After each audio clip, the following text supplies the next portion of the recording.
En esta oportunidad me voy a ocupar del cortisol y la relación que esta hormona tiene con el ejercicio físico.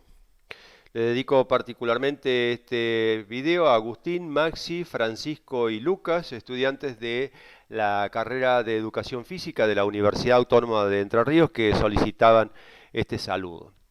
En primer lugar, vamos a ver de qué estamos hablando. ¿Qué es el cortisol? Es la principal hormona de un grupo denominado glucocorticoides que responden a situaciones de estrés. Ahora bien, ¿qué es el estrés? Es una serie de respuestas orgánicas a condiciones externas o internas que perturban el equilibrio físico y emocional de una persona, por lo cual es percibido justamente como una sensación de tensión física o emocional. Cuando se habla de estrés, generalmente se lo relaciona con el estrés mental o psicológico, pero en este trabajo lo abordaremos en un sentido más amplio, conteniendo también la noción del estrés físico. De tal manera vamos a poder identificar así que son generadores de estrés el frío excesivo, la falta de sueño, el exceso de actividad física, algunas condiciones emocionales, los niveles muy bajos de glucosa, todas situaciones que van a generar eh, una situación de alarma, percibida como una situación de alarma, que va a promover el aumento de la producción de cortisol. ¿Dónde se produce el cortisol? Esta hormona la producen dos glándulas que se llaman glándulas suprarrenales. El nombre de las mismas se debe a que se ubican exactamente por encima de cada uno de los riñones, que son órganos que forman parte del sistema endocrino y que un abordaje histológico nos va a mostrar una parte central denominada médula, que es la responsable de la producción de catecolaminas, hacia adrenalina y noradrenalina. Y una parte externa denominada corteza, que está dividida en tres capas, cuya capa más externa, la zona glomerular, va a producir la hormona aldosterona, de la cual ya hemos producido un video que sugerimos la visualización. La parte media se llama zona fascicular, que es la que produce la hormona que nos ocupa, que es el cortisol. ¿Cómo se regula la producción? La producción y liberación del cortisol se va a regular mediante un sistema de retroalimentación hormonal. A este mecanismo ya lo hemos explicado en un video anterior, que se llama justamente así, retroalimentación hormonal, que sugerimos la visualización para poder comprender en detalle cómo es el mecanismo. Para esta ocasión, suficiente con expresar que la retroalimentación que regula la producción del cortisol se establece entre la hormona adenocorticotrofina producida por la parte anterior de la glándula hipófisis y la zona media de la corteza suprarrenal, que es lo que va a producir la hormona cortisol. Estas son las dos hormonas que entran en juego en esta regulación hormonal. ¿Cuáles son los primeros síntomas de niveles elevados del cortisol? En primer lugar, se van a poder percibir cambios en el comportamiento, como cuáles: falta del sentido del humor, irritabilidad constante, sentimientos de ira o de enojo muy frecuentes, ganas de llorar, angustia, que generalmente o bien no tienen relación con la causa o bien no reportan una causa. ¿Cuáles son las acciones entonces del cortisol? El cortisol va a tener efectos en determinados órganos y particularmente en determinadas funciones orgánicas. Es importante tener claro de que sobre el músculo el cortisol va a producir un aumento en el catabolismo proteico. Esto es importante para entender la clave del funcionamiento del cortisol. El cortisol sobre el músculo es una hormona catabólica, es una hormona que va a promover la degradación de las proteínas a partir de lo cual se va a poner en disponibilidad los aminoácidos que las conforman a estas proteínas. Algo parecido ocurre en el tejido adiposo, en donde el cortisol promueve la lipólisis, promueve la degradación de las grasas y pone en disponibilidad a los ácidos grasos y al glicerol que van a conformar a los triglicéridos. Estas dos funciones están relacionadas con lo que el cortisol hace en el hígado, que va a estimular la gluconeogénesis. Recordemos que la gluconeogénesis es la producción de glucosa a partir de elementos no glucídicos. Y en este caso está en relación, decía, con estas dos funciones anteriores, porque ¿cuáles van a ser esos elementos no glucídicos? Los aminoácidos provenientes del catabolismo proteico y los ácidos grasos y glicerol provenientes del catabolismo lipídico. Bien, en el hígado se va a producir la gluconeogénesis, que va a partir de estos elementos que no tienen nada que ver con los hidratos de carbono, se va a producir la glucosa. Y claramente aquí se produce como una situación de emergencia. Sobre el páncreas, el cortisol va a tener acciones antagónicas con la insulina, lo cual es lo mismo que decir que es sinergista del glucagón, cuestión que veremos más adelante. Y sobre el hueso va a reducir la formación ósea. Hay una clave que quiero acentuar la atención, que es lo siguiente. Cuando la concentración sanguínea del cortisol suele aumentar cuando las reservas de hidrato de carbono y del músculo del hígado están muy disminuidas. A ver, ¿cómo se produce? ¿Por qué se produce esto? Se produce porque la disminución de las reservas de hidratos de carbono del glucógeno muscular y el glucógeno hepático disminuyen, y esto es una señal para que el cortisol empiece a aumentar sus niveles sanguíneos. ¿Para qué? Para que promover la degradación de las proteínas y las grasas, que pondrán en disponibilidad aminoácidos, ácidos grasos, glicerol, etcétera, para promover a través de la gluconeogénesis, la producción de glucosa a partir de elementos no glucídicos. O sea, este mecanismo tiende a garantizar la presencia de glucosa. Y la clave que quería subrayar ¿cuál es? Es que la glucosa es el combustible que de manera específica va a consumir el cerebro para su funcionamiento. Vale decir que este mecanismo, que es un mecanismo de emergencia, tiene como finalidad última la provisión permanente de glucosa al cerebro. Cuando este mecanismo falla, tienen lugar las lipotimias, que son esas pérdidas de conciencia debido a una disminución de la glucosa. Esas son unas situaciones de emergencia extrema. Por lo tanto, este mecanismo trata de evitar esas situaciones extremas de emergencia. Volviendo a las acciones del cortisol, otra de las acciones que esta hormona la va a tener sobre las funciones orgánicas, tales como la frecuencia cardíaca, la frecuencia respiratoria, la presión arterial y el metabolismo. Sobre todas estas, el cortisol va a promover un incremento. ¿De qué manera? Ante una disminución en el aporte de glucosa al cerebro, situación de emergencia que decíamos recién, o sea, un estrés, en el cerebro el hipotálamo envía señales a las glándulas adrenales, las cuales van a producir adrenalina y cortisol, o sea, adrenalina desde la médula y el cortisol desde la zona media de la corteza, que van a volcar a la sangre incrementando estas funciones orgánicas para mantener la homeostasia, para mantener el equilibrio. Ahora, una aclaración. Adrenalina y cortisol, dice por aquí. Recordemos que, como veremos más adelante, la adrenalina y el cortisol hacen lo mismo sobre estas funciones orgánicas. Ocurre de que la adrenalina lo hace de manera más inmediata y el cortisol en un sentido de mayor plazo. Sintetizando cuáles son los efectos del cortisol, podemos identificar que esta hormona presenta efectos metabólicos y efectos sobre funciones orgánicas. Los efectos metabólicos están dados por el aumento del catabolismo proteico, lo que veíamos en las imágenes, la degradación de las proteínas que ponen en disponibilidad los aminoácidos.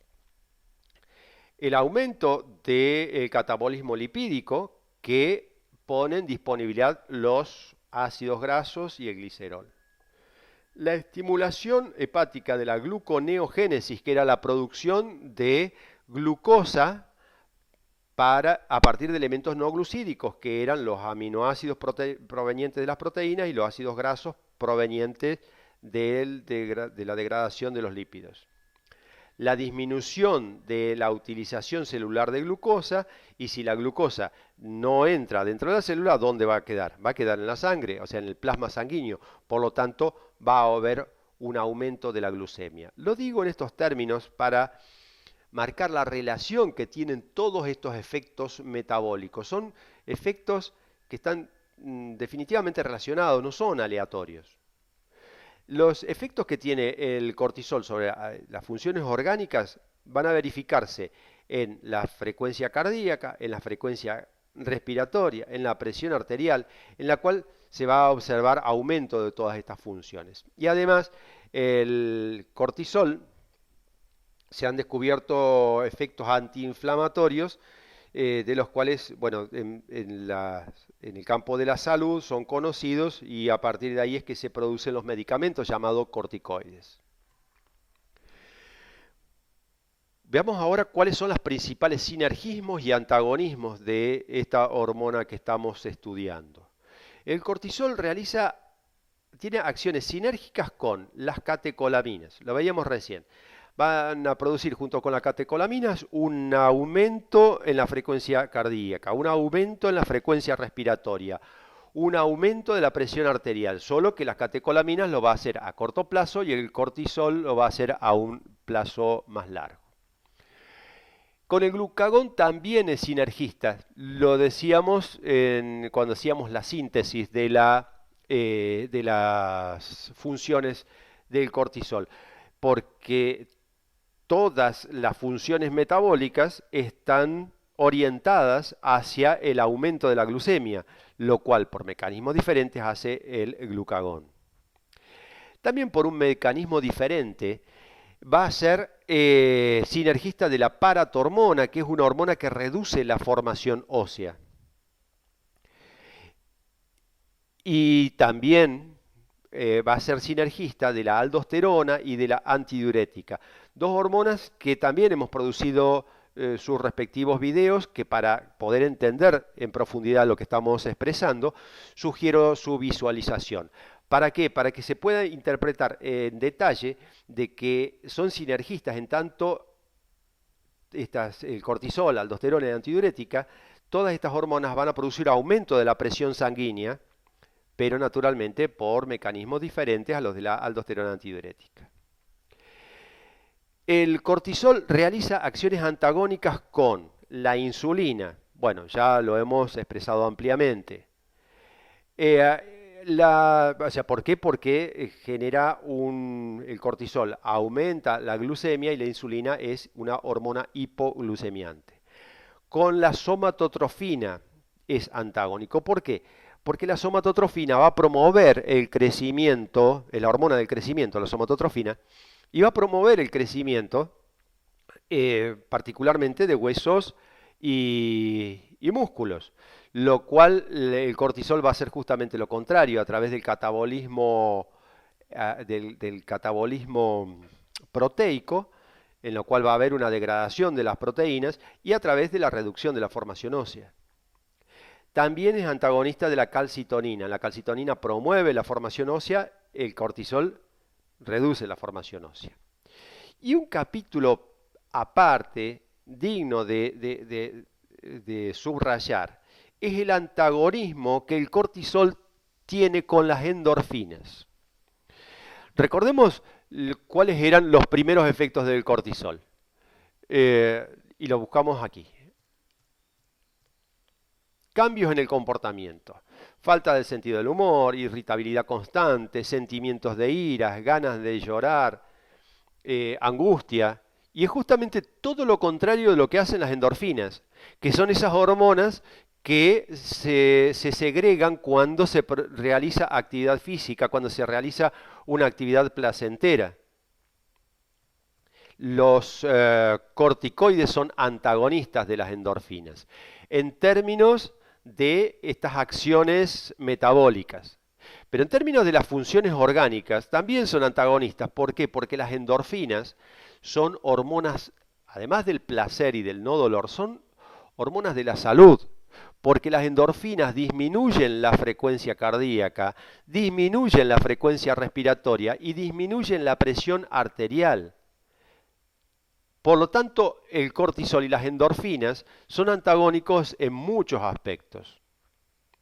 Y es importante tenerlo en cuenta porque el ejercicio físico excesivo de una alta intensidad va a producir se va a segregar elevadas cantidades de cortisol. Cuando el ejercicio en exceso, en intensidad elevada, es percibido como situación de estrés, el cortisol aumenta.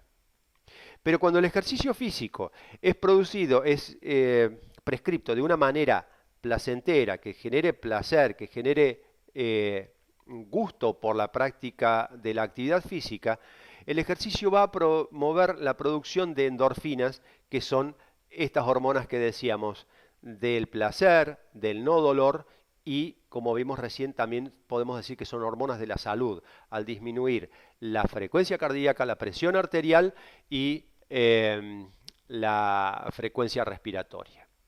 Veamos qué pasa en el caso de la testosterona.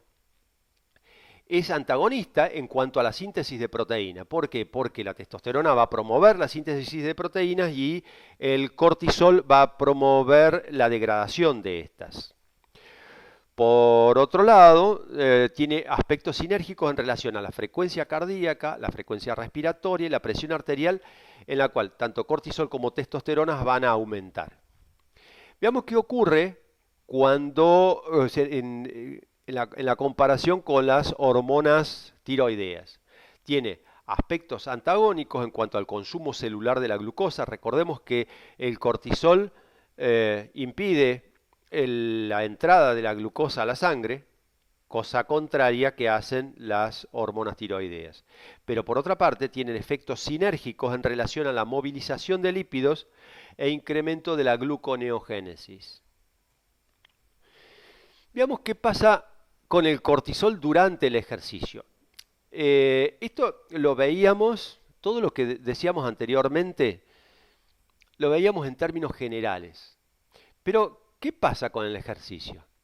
El cortisol aumenta cuando aumenta la intensidad y o la duración del ejercicio. Vale decir que todo lo que dijimos anteriormente se va a ver incrementado cuando aumenten estas variables de la actividad física. Veamos qué pasa en una sesión de 1 hora. Al cabo de...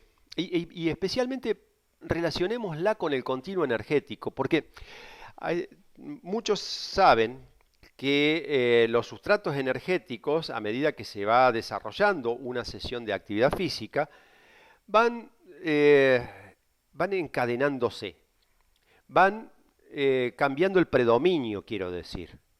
En primer lugar, los hidratos de carbono, luego los lípidos, luego las proteínas, como sustrato energético que va a sostener la actividad física. Pero esto no ocurre de una manera automática como si uno moviera una perilla y cambia el auto de nafta a gas. Esto ocurre gradualmente con suaves incrementos de uno de los sustratos, con suaves detrimentos de otro de los sustratos. ¿Y por qué es producido esto? ¿Por arte de magia? No. Esto se produce debido a la acción hormonal, a distintas acciones hormonales, en donde el cortisol tiene una acción clave.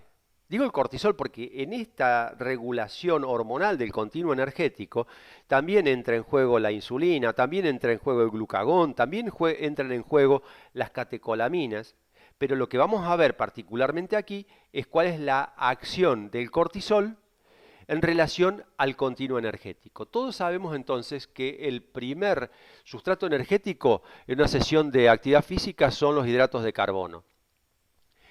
Afinemos un poquito la visión. ¿Qué parte de los hidratos de carbono? ¿De dónde provienen esos hidratos de carbono? En los primeros 10 minutos, los hidratos de carbono van a provenir de la degradación del glucógeno muscular, de los músculos que están actuando en ese momento. Se produce una rápida degradación del glucógeno muscular que actúa como sustrato energético que sostiene la actividad física. Luego de degradado, de consumido el glucógeno muscular, siguen los hidratos de carbono, pero ahora los provenientes de la glucosa plasmática, de esos niveles de glucemia que se encontraban, de esa glucosa que se encuentra en el plasma, en la sangre. Y acá comienzan a aparecer los lípidos. Y si comienzan a aparecer los lípidos, con todo lo que venimos de decir, es lógico y natural que lo relacionemos con un aumento gradual del cortisol, que ya aquí a los 30 minutos de actividad física empieza a notar, a percibir la actividad física como una situación alarmante y empieza a segregarse el cortisol y que va a producir una degradación de los lípidos para promover la gluconeogénesis. Si seguimos en nuestra sesión de actividad física, los lípidos van a continuar como sustrato energético, ya agotándose las reservas de glucógeno hepático o disminuyendo la reserva de glucógeno hepático, para que sobre el final, cuando la sesión de ejercicio va superando los 50 minutos, la hora, también como por efecto del cortisol que va a degradar a las proteínas, va a hacer las proteínas justamente el sustrato energético que va a sostener a la actividad física. ¿Pero por qué va a producirse eso? Porque el cortisol produce el catabolismo proteico, porque el cortisol va a promover la degradación de las proteínas para poner en disponibilidad los aminoácidos que serán utilizados en la gluconeogénesis para la producción de glucosa. Bien, si este video te ha resultado interesante, te invitamos a que nos acompañes a través de estas vías de comunicación y que nos apoyes a través de un me gusta en el video de YouTube y te suscribas a nuestro canal. Muchas gracias.